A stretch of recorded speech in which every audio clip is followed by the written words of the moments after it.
क्या आपके घर में भी है शमी का पौधा, या फिर आप इसे लगाने के बारे में अभी सोच रहे हैं? कहीं ऐसा करने के बाद आप किसी बड़ी मुसीबत में तो नहीं फंस जाएंगे? ऐसे ही संदेह आपके मन में बार बार आते हैं, हजारों वीडियो स्क्रॉल करके चेक कर चुके हैं, लेकिन कोई भी समाधान आपको इस बारे में नहीं मिला कि आपको शमी का पौधा आंगन में लगाना है कि नहीं लगाना है।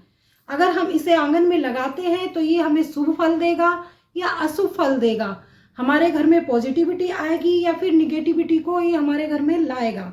अगर ऐसे ही सवालों से आप भी घिरे हैं, पौधा लगाना चाहते हैं, हजारों मन में डाउट है आपके, कोई समाधान नहीं मिल पा रहा है, तो मेरी ये वीडियो आज आपके लिए होने वाली है बहुत ही कारगर सिद्ध।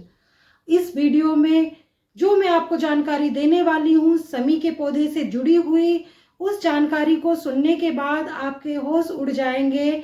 इसलिए आप मेरी वीडियो से लगातार जुड़े रहिएगा, वीडियो को स्किप मत कीजिएगा और वीडियो को पूरा देखिएगा। ये मेरी वीडियो आपकी सभी समस्याओं का समाधान आज पूरा कर देगी। नमस्कार दोस्तों, तो आज मैं लेकर के आई हूँ शमी के पौधे से जुड़ी हुई सारी समस्याओं का समाधान। आपको मेरी इसी एक वीडियो में मिलने वाला है। वीडियो को ज़्यादा लंबी नहीं करते हुए मैं सब आपको संक्षेप में समझाऊंगी, जिसके लिए आपको इस वीडियो को इसके बिल्कुल नहीं करना है, अंत तक बने रहना है। एक के बाद एक जानकारी मैं इस वीडियो में आपको दूंगी। शमी का पौधा लगाना चाहिए कि नहीं लगाना चाहिए, उसके क्या बेनिफिट हैं और क्या इससे साइड इफेक्ट है, क्यों लोग इसे घर में लगाने से मना करते हैं और इसकी केयर किस तरह की जाती है, किस तरह हमें इसको कब रोपना चाहिए, कब इसकी कटिंग करनी चाहिए, प्रूनिंग करनी चाहिए। इन समस्याओं से सारी समस्याओं का समाधान आपको मेरी इस एक वीडियो में मिलने वाला है। तो दोस्तों, अगर आप चैनल पर नए हैं तो सबसे पहले चैनल को कर लीजिएगा सब्सक्राइब, वीडियो को कर दीजिएगा लाइक, और मेरी इस वीडियो से जो भी आपको जानकारी मिलती है उस जानकारी से आप भी अपने घर में पॉजिटिव एनर्जी को ला सकते हैं। तो मेरी इस वीडियो से जुड़े रहिएगा, आपको सारी जानकारी इसी वीडियो में मैं आपको अभी देने वाली हूँ। तो दोस्तों, सबसे पहले मैं आपसे कहूँगी कि आप सभी ने सुन रखा होगा कि शमी के पौधे में शनिदेव का वास होता है और यही पौधा भगवान शिव जी को भी अति प्रिय होता है। तो फिर ऐसा पौधा किसी के लिए निगेटिव एनर्जी लाने वाला या घर में अशुभ लाने वाला कैसे हो सकता है?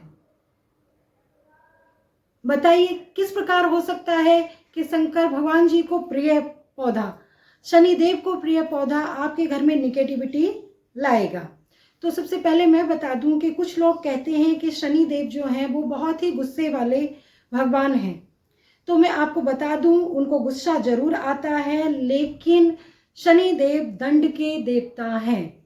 दंड के देवता वो, अगर आप कर्म बुरे करते हैं, आपके कर्म अच्छे नहीं हैं, दूसरों को सताते हैं, या कोई भी आप ऐसा गलत काम करते हैं जिसे भगवान की दृष्टि में, धर्म की दृष्टि में पाप कहा जाता है, तो शनिदेव उसका दंड अवश्य देते हैं। तो ऐसा नहीं है, शनिदेव की कृपा आप पे बनी रहेगी। आप अच्छे अच्छे काम कीजिएगा, अच्छे कार्यों में अपने मन को लगाइएगा, उनकी भक्ति में मन को लगाइएगा, शनिदेव की आप पर कृपा बनी रहेगी। मैं अपने पर्सनल एक्सपीरियंस से कह रही हूँ कि मेरे ऊपर शनिदेव की 7.5 रही, लेकिन वो भी मैंने हंसते खेलते गुजार दी, उनका आशीर्वाद मेरे पर बना रहा। अब दूसरी बात, शंकर भगवान जी को ये प्रिय है, तो भोलेनाथ का प्रिय पौधा कैसे आपके लिए अशुभ घर में ला सकता है? पर इससे आगे बढ़ने से पहले मैं आपको एक बात जरूर समझा देती हूँ कि इसे कुछ लोग घर में लगाने से मना क्यों करते हैं। क्योंकि ये जो पौधा है, शमी का पौधा, एक मरुस्थल में पाया जाता है, कांटेदार भी होता है और बहुत बड़ा वृक्ष ये बन जाता है। तो आंगन में सभी वृक्षों को लगाने से पहले से ही मना किया गया है। पीपल का वृक्ष हो, बरगद का वृक्ष हो, बड़े वृक्षों को आंगन में लगाने से मना किया जाता है। इसलिए कुछ लोग कहेंगे कि शमी का पौधा आंगन में नहीं लगाना चाहिए। तो मैं इसके लिए आपको ओपिनियन देती हूँ कि हम लोग अक्सर शिवलिंग पर सुबह में मॉर्निंग में उठने के बाद, स्नान करने के बाद 2 लोटे जल शिवलिंग पे चढ़ाते हैं, सूर्य भगवान को देते हैं। तो आपको ये पौधा घर के आंगन में अगर लगाना है तो इस पौधे को आपको 4-5 फीट से बड़ा नहीं रखना है, इसलिए आप इसको घर के आंगन में लगाइएगा गमले में। मेरे पास ये पौधा है जो 5-6 साल का पौधा हो चुका है और अभी तक ये दोस्तों 2 फीट का भी नहीं हुआ है। तो इसकी केयर मैं कैसे करती हूँ, किस प्रकार उसकी कटिंग करती हूँ, किस प्रकार हर बार मैं उसको हर साल में रिपोर्ट करती हूँ, वो सब मैं आपको इस वीडियो में बताने वाली।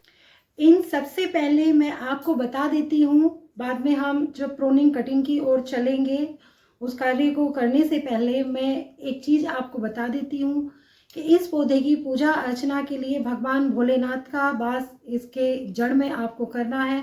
मतलब आपको 1-1.5 या 2 इंच का छोटा शिवलिंग आप इसके गमले में रख सकते हैं। मैंने अपने घर के शमी के पौधे में शिवलिंग विराजमान किया हुआ है और उनके सामने एक छोटे से नंदी जी भी हैं। इतना काम आपको करना है। शिवलिंग को कभी भी तुलसी में नहीं रखना चाहिए। कुछ लोग शिवलिंग को तुलसी में रख देते हैं, तो शिवलिंग को हमेशा शमी के पौधे में ही रखना चाहिए। 2 लोटे आप सुबह में उस पर जल चढ़ाइएगा और आपको इसमें मंगलवार और शनिवार को सरसों के तेल का दिया जलाना है। इतनी पूजा अर्चना आप शनि देव की करते रहिएगा।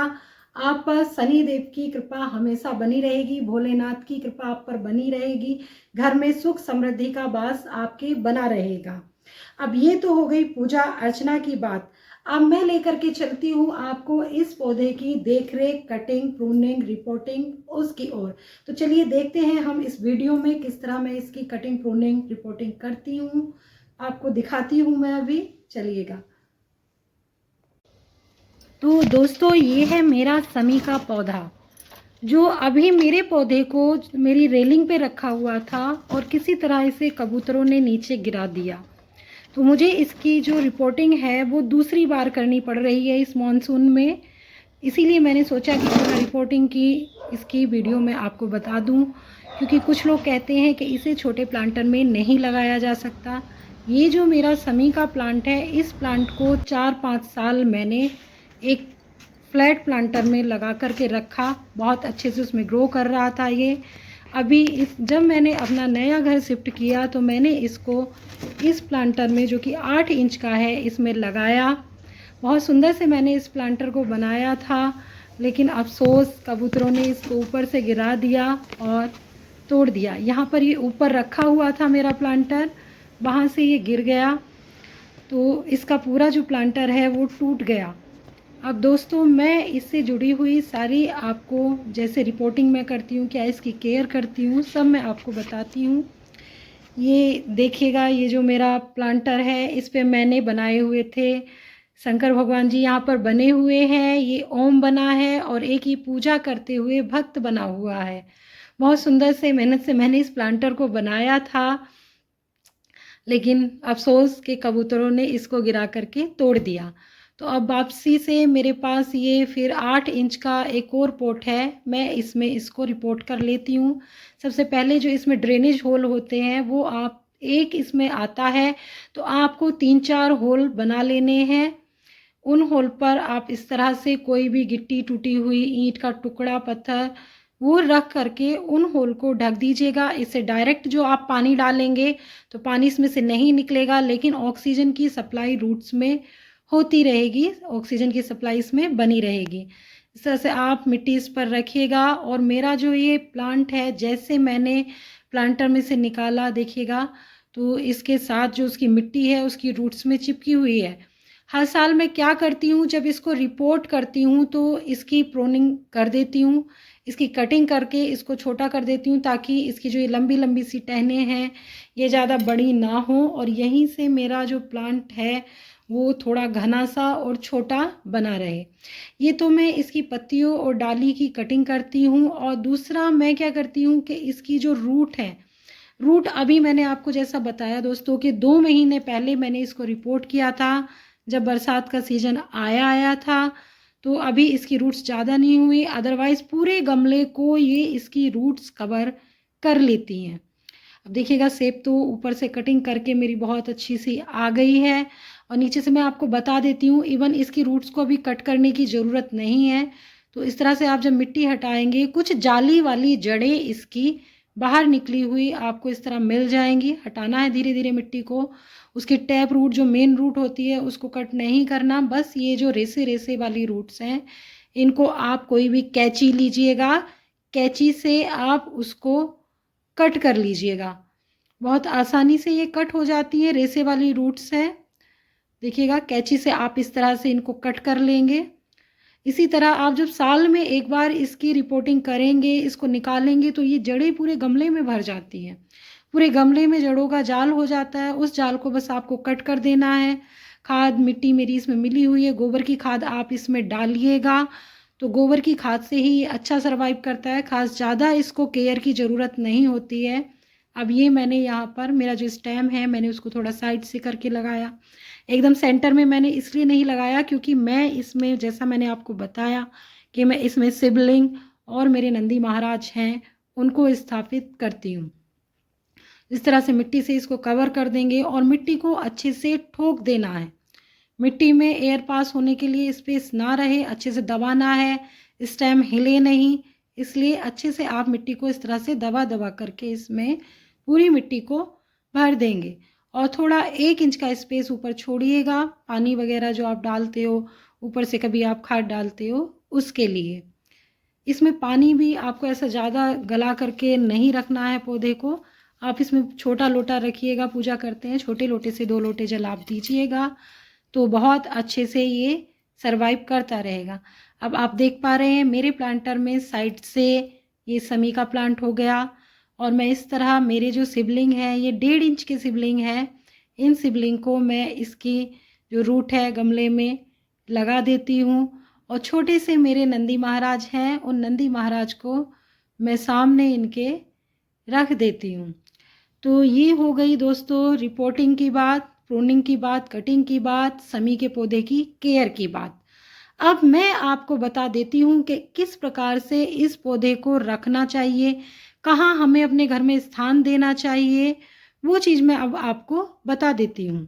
ये जो पौधा है या तो आप रखिए ईशान कोण में, आपके घर का ईशान कोण खुला है, धूप आती है, अच्छा एरिया है। मेरी बालकनी में ईशान कोण में ही मैंने इन पौधों को रखा हुआ है। जो पौधे मेरे पूजा के हैं उन्हें मैं ईशान कोण में रखती हूँ। और अगर आपको ईशान कोण नहीं तो आप इसको रख सकते हैं अपने दरवाजे के, जब आप दरवाजे से निकलते हैं तो दाहिने हाथ पर आपके ये पौधा पड़ना चाहिए।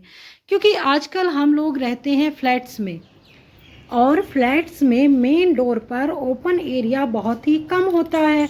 तो इस पौधे को चाहिए दोस्तों 4 से 5 घंटे की सीधी धूप, जो बाहर नहीं मिल पाती, ये खराब हो जाएगा। इसलिए आप कोशिश करें कि आपकी बालकनी ईशान कोण में है तो वहाँ पर इसको लगाएं।